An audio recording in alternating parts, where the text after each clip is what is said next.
Good afternoon, everyone, and thank you for coming. My name is Andrea Macbeth, and I'm the Acting District Commander for Waikato District.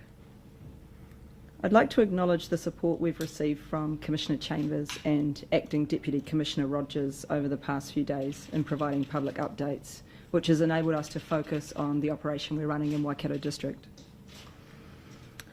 I'll just give you an update on a few things before I pass you over to Andrew Saunders. First of all, an update on the condition of Officer A.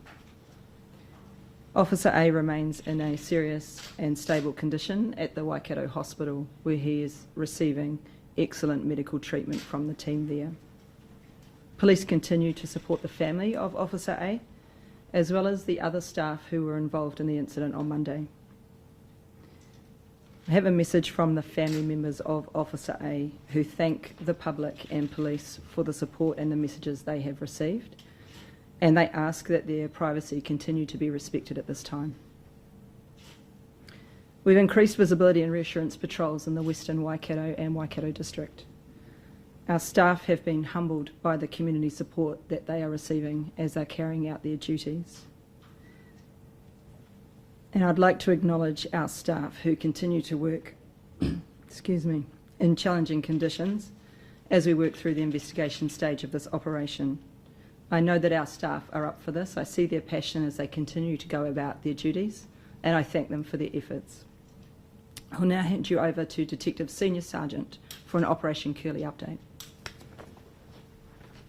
Thank you. Thanks for coming. As you know, I've been the officer in charge of Operation Curley for a number of years now. Our main focus of that has always been the safe return of those children.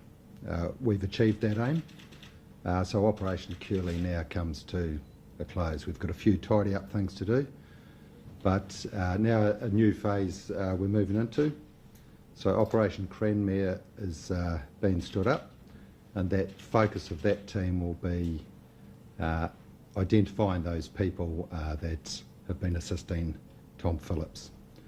The Operation Curley team still has a few tidy up matters, including the scene examination, which is still going on today. I'd like to make some acknowledgements.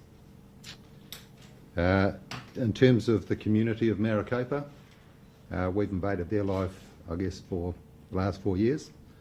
That's been very difficult for them at times, so I'd like to thank them personally. The public for the information they have provided. The media for keeping this story alive, which has assisted police greatly in terms of the information we've received. Mainly I'd like to acknowledge the Operation Curley investigation team. So, excuse me, we've had numerous staff over the past 4 years come in and out of this investigation. They've been absolutely dedicated. There's been highs and lows, but I'm very proud of their work. Also, other work groups within police that have supported Operation Curley. So I'm happy to answer any questions. Detective Senior Sergeant, Operation Cranmere, have you been able to... so police seem very sure that Mr Phillips was getting help now. Do you have any suspects? What makes you so sure that he was getting help? Yeah, so as the Operation Curley has been going on, we've always suspected Tom Phillips has been receiving help. Our focus, given what's occurred in terms of the attempted murder of a police officer, we think it's absolutely important that we continue to look for those people that have been supporting Tom Phillips and hold them accountable. What are the kind of charges that they might be, police would consider laying against those people? Oh, look, we're not at that point yet, so we're still gathering evidence to identify those people. Sure. You gave some indication that at this site here there are some items that have sort of supported that hypothesis that there are some people out there that might have been helping Tom Phillips. What are some of those items that have led you to more strongly believe that? Yeah, so there's a number of items we're going to collect from that scene. We've got to identify, have they come from burglaries, have people purchased them, can we link them back to stores to see has he stolen them or have people purchased them for him. Do you have an idea of how many vehicles he had access to and where he might have been getting those those from? No, we do know that some vehicles have been stolen, and we're still piecing that together. And Mr. Saunders, these new photographs, this new site, what leads police to believe this has been the main campsite in recent months? In terms of the way it's been setting up and further information we receive, but we don't believe it's been the main place. They've been living for the last 4 years. When you came across this site, or when your teams came across this site, what kind of springs to mind when you think about the conditions that the children would have been living in? Not very nice. It's not a camping trip for a couple of nights, so it's very dirty. Cramped conditions. So it's not very nice to children, I wouldn't think. And the information that has led police to this site, has that come from the children, has it? I'm not going to comment on anything that's come from the children. Do you have any idea how many other sites might potentially be out there? No, we do know. We've always suspected he's had multiple sites. The number I couldn't tell you. I'm just going back to the Dan question as well. Why deploy road spikes that would have disabled the vehicle and forced the confrontation with the man believed to be armed and dangerous? Yeah, so I'm not going to comment on anything to do with the critical incident investigation. That's nothing I'm involved with. Are you able to give any details around what investigations are going on that are linked to this? I know that we've got Operation Curley, there's this part of the investigations going on. We've got various IPCA investigations that will happen as well. Are you able to give us any details? I can say on any critical incident, there's a critical incident investigation which is going on. There's always a coroner's investigation which opens, and the IPCA which you've mentioned. So that all forms part of that critical incident which another team are dealing with. My focus has been Operation Curley. And will that look at just this week, or will it date back across the wider 4 years as well? Operation Curley? No, sorry, the IPCA investigations were in this. Oh, look, I couldn't comment on that. And this site, is this the kind of site that police or any search teams would have been able to actually see? I mean, it seems well camouflaged. Is this something that police would have been able to spot at all throughout the 4 years? So one of the difficulties which I've talked to before is the environment out there and the challenge with the dense bush in terms of being able to see what's beneath that bush. This has certainly been one of the areas of interest to us, that wider area, but as you'd appreciate from going out there, it's very difficult to really pinpoint. Have police received any more information that could help from the children?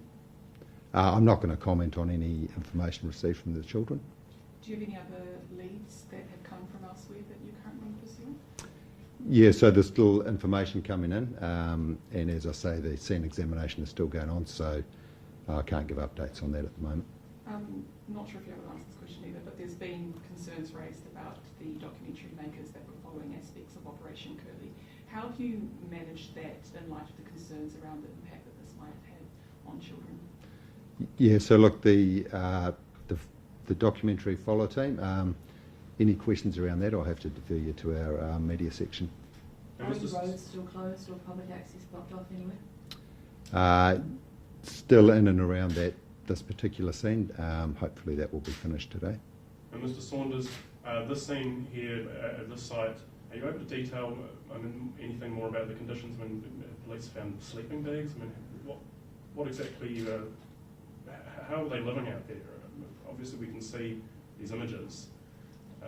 It looks like a very cold and uncomfortable place. I mean, have police found anything like sleeping bags, blankets, or anything like this? Yes, certainly the sleeping bags there, a tent, all appear to be in the same sleeping area. Sure. Given how tight-knit this community is and how challenging it has been to find Mr. Phillips and the children, how confident are you that you will find any new leads and any new witnesses? Oh, that'll be the job of the new investigation team moving forward. How confident are you, I guess, in that team moving forward to be able, given the challenges we face so far? Yeah, I'm always confident that we'll work hard to achieve our aim. What help did the third child give to coax the other two to cooperate? Yeah, I'm not going to talk about information we've received from the children. Also, what was the nature of the encounter with the children at the campsite? Did one police officer go in first?